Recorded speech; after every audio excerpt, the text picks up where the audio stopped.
I realized something. I can't become her while still holding on to things. Some things gotta go. Some of these clothes fit who I used to be and not who I'm trying to become. And I know that sounds corny, but we really be holding on to things like, why do I got this many graphic t-shirts? Why do I got 3X shirts anymore? And yes, I need some to eat my crabs. Yeah, I need some to lay around the house, but I don't need this many where I can barely close my drawer. So come on. We about to declutter, get rid of some things. So we're going to talk about physically, emotionally, and mentally letting go. Because this don't make no sense. This don't make no sense. Some of these clothes fit who I was, before, right? And a lot of it is not just about like fit physically, but like just fit where I was mentally and like who I'm trying to be. Like, do I really need all of these graphic t-shirts? No, right? I don't.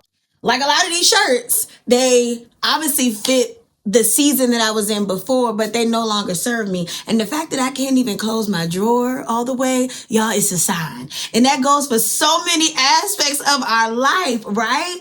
So one of the ways that I know many of us do this is you do your giveaway pile, your keep pile, maybe put away like under the bed or something like that. So that's what we're going to do. Just in life in general, what we going to keep and what we got to let go. This is me becoming her. This is me becoming her. Yeah. Unapologetic. Welcome back to episode 3 of Becoming Her, letting go so we can level up. Okay? Get your coffee, your tea, your matcha, your smoothie, whatever's in your cup. I won't judge. And we about to talk about letting go. So as you saw, as I've been cleaning up my room and redecorating my room, I just had such an epiphany of how important physical things play a part in you mentally and emotionally letting things go. And I wanted to talk to y'all about it because it really, really hit me in this room refresh. It was more than a refresh. It was more than a refresh, may I say.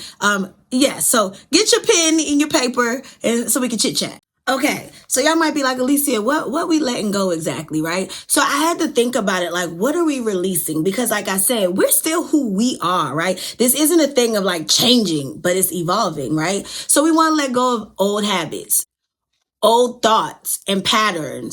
And I hate to say it, but old versions of yourself that just don't serve you anymore.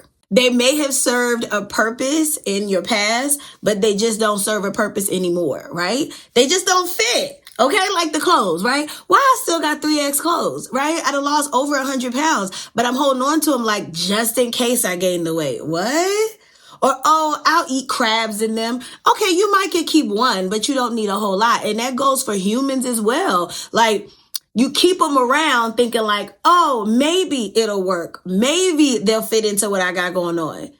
No, it's just not, it ain't gonna work. It ain't gonna fit. So survival mode, like I mentioned in episode 1, I believe, I think many of us are in survival mode a lot of the times, especially when you have a family. I think you just like head down, you just get through things. And then you one day wake up and look around like, what in the hell did I get myself into? Or what in the hell, how did I create all of this mess, right? And so I think when you come up out of survival mode and kind of look around and you like, I got all this clutter. And I don't just mean physical things. Yes, I mean your junk drawer. Mm-hmm. Yes, I mean your t-shirt drawer that doesn't even close. Yes, I mean the closet that you stuff in. Okay. Yes, I mean the relationship that's not working and you just need to let it go. The friendship that you've been holding on to because y'all been friends for 20 years. That don't mean nothing. You know what I'm saying? I think a lot of times you're used to it. You know what I mean? And again, when you're in survival mode, you're just doing, and you don't take a second to recognize what's around you and what you cluttering around your life.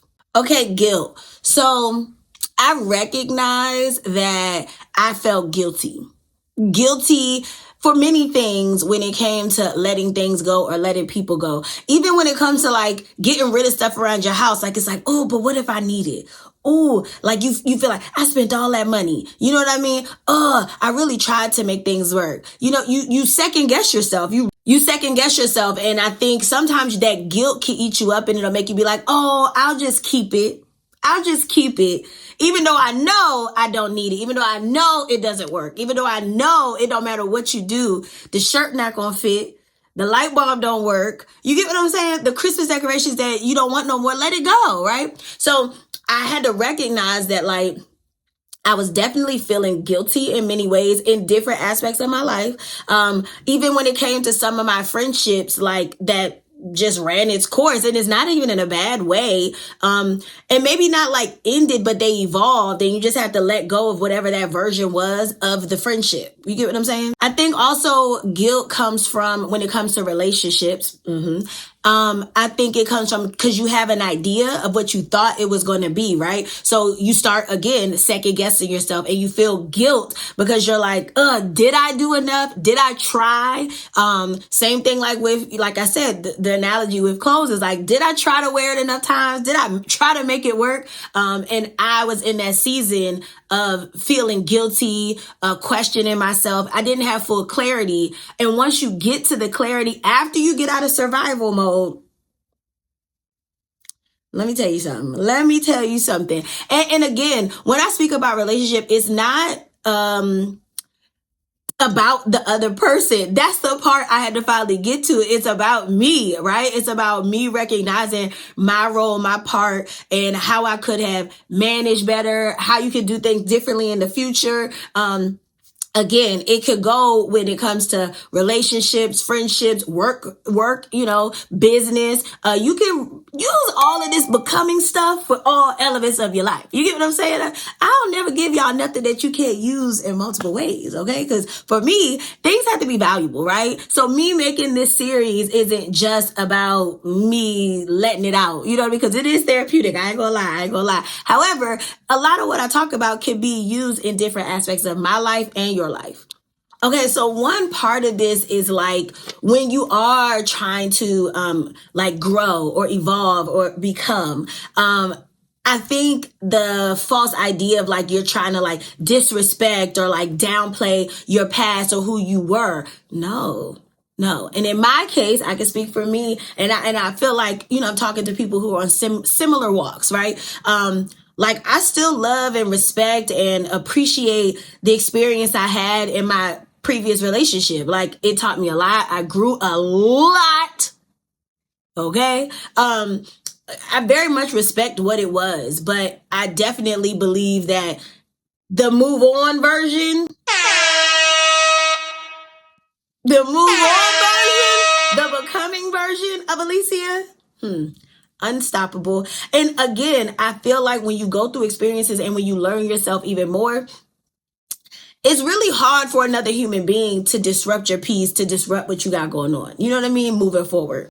So I say all that to say that I really appreciate and respect who I was in that season. Although sometimes I do be reflecting like, girl, you not only was you ignoring some signs, you was trying to make something or someone a version of what you had in your mind. Like I really had to get out of fantasy land. Like really, because, and again, this goes for just like so many aspects of my life. Like when it comes to being a mother, it's not all peaches and creams every day. Like some days I wish, like I'll be like, I just want this to be easy. Like why can't this be easy? God damn.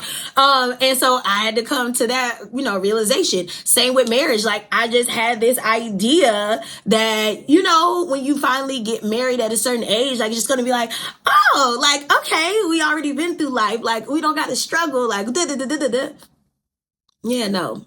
When you're merging two people, like, you go through a lot of things and you experience a lot. And like I say, I really respect and honor marriage and relationships and who I was and what I was going through during that time. So like, but I recognize the moment that it was time to let go.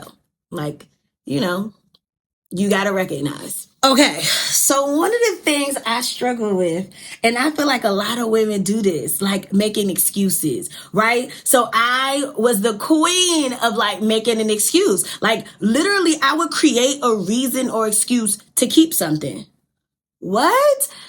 Like just sitting back and recognizing that is mind blowing. Like Literally, you will find a reason or an excuse why this person needs to stay in your life, why this item needs to stay in your life, why this experience needs to stay in your life. Like, what? And so I had to come to a point where I'm like, there's no excuse in the world that can equate to why you can't open your drawer. There's no excuse in the world why you don't even want to come into your bedroom because the energy is off. There's no excuse in the world to not want to answer phone calls of people because they make you uncomfortable. That's because you need to let them go, right? So I feel like in life, I am the queen of, I don't make excuses for myself. But I often make excuses for other people and other things in my life. Let that sit for a second. Like, we really be doing that. Like, really making excuses for people's behaviors, for how people treat you. Wow. Because when I really, okay, let's have a moment. When I really sit and think about it, like, I literally made excuses from the very beginning. Like, why do I keep doing this? Y'all, I did not sign up to do this series to be crying every episode. I'm sorry. Okay. I'm not going to say sorry. We said we're not going to say sorry, and we're not going to say little in our becoming. Okay. Okay. What I'm trying to say is I recognize that I made excuses for myself too, actually, for ignoring signs. Also, made excuses for needing to let things go. Even again, when it came to like my room, how much I love my room now. I have not loved my room in years. And you recognize the importance of having a space where you feel comfortable and safe and relaxed. Like, to not have that, what? As soon as I started removing things, clothes that I've been holding on to from when I was 300 and some pounds, clothes that when I was even when I was smaller, like, girl, you ain't gonna be an 8 and like, and it's not like I'm not down. Like, I love the weight that I'm at now. Like, give me a little 14. Like, I'll be a 14, right? But anyways, my point is, when I started decluttering, when I started taking stuff out of this room, and it's just like, whoo, like, that's so amazing how heavy physical things can be on top of emotional things and on top of mental things. That's what I'm saying. But the making of excuses of why you need these people, these things in your life, mind blowing. So let me not act like letting go is easy, right? It's not. Like, the decision to let go of relationships, friendships, if you've, I guess, quit a job or if you have a business and it's not working and you know it's time to pivot. I've been there. Like, I had a whole startup tech company. Those of you who don't know, Open Chair. And I knew it had so much potential. Then COVID happened, but I knew it was time to let it go. You know what I mean? There's moments in life where you just have, it's a hard decision. It's not easy to let things go. But what I will tell you is, holding on is heavier. Holding on is draining. Holding on will have you crying all the time because you don't even realize how heavy the weight is that you hold on to, the things you need to level up. Because you need to level up. Sierra said it. But no, my point is, like, I really, like, don't downplay. Like, I know the analogy of shirts and clothes in a junk drawer is actually really real. Like, it really is. Because when you really start decluttering your house, getting rid of things, like when I cleaned out the container cabinet, my seasoning cabinet, like, you just feel better. And what God said, the closest to God is godliness is cleanliness. You know what I'm saying? And when you have order, in your life, okay, 1 Corinthians, okay, it just aligns things. It aligns your discipline, your consistency. You feel lighter. Like, because at the end of the day, it don't matter how much money in the world, how fancy your house is. If your house is orderly and clean and you feel relieved and relaxed, you'll just embrace your day-to-day life so much easier, softer, romanticize your day, right? So again, it is not easy to let go of things or people. It's not. But what I will say is, it's a whole lot heavier and harder on life when you try to hold on to them. Okay? When you hoard people. Ha! When you hoard people, the way we hoard shit in our house, we be hoarding people in our lives. Y'all, I just be talking, but y'all get. I'm just saying, we be just trying to hold on to people like. Some people are just not meant for you in them seasons in that part of your life. Now I will say, when letting go, especially with humans, and I'm sure this is a lot of me being a recovering people pleaser and an empath, but like I believe that people deserve a conversation. Now, I think some situations people just can disappear out of your life. Like, I do believe that that does exist.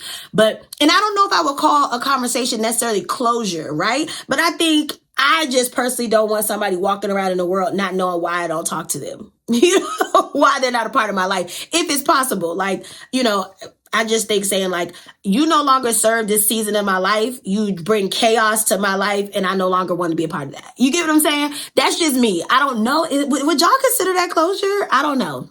Okay, so let's reframe letting go, right? Let's look at it more like alignment, right?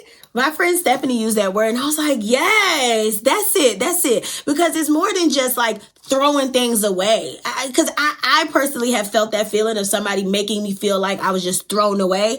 And I never like to feel like that or let anybody else feel like that. Same thing with items. Like, I think it's more about aligning things with you where you are in your space and making space for who you're becoming. Right? Because if you don't make space for what you want to attract, what you want to receive, you blocking it. You blocking it. You're blocking your blessings. You blocking your opportunities by not making room for what's supposed to be coming towards you. Every drawer, every task, every body that I let go, I feel a release. Releaser, right? Like, you literally can feel it. I do not want to hold space for anything or anyone that no longer serves me, because that'll block who I'm becoming. And I need to make room for her. I had to share this with y'all because this was Sunday the 18th and this episode was actually filmed January 8th. My point in that was I had this scheduled for this week to, be released, and then this was the sermon. I just so much believe that my life is just so aligned right now, and this is just a sign. Before God changes where you are, he changes what you can carry. Before he moves you into something new, he stretches your capacity for the new thing. Before he shifts your environment, he works on your interior. Okay, so in the chat, let me know, what are you releasing? What are you letting go so you can level up? Is it anxiety? Is it stress? Is it a person? Is it a job? Is it whatever it is? Is it cleaning up your house? You know what I mean? Let me know in the chat one thing that you're doing or one thing that you need to release and let go. Listen, you can't become her while still holding on to things. Some things just got to go. All right. Thank you, y'all. I'll see y'all the next episode next Wednesday. Okay? Cheers to becoming her. Yeah, unapologetic. Watch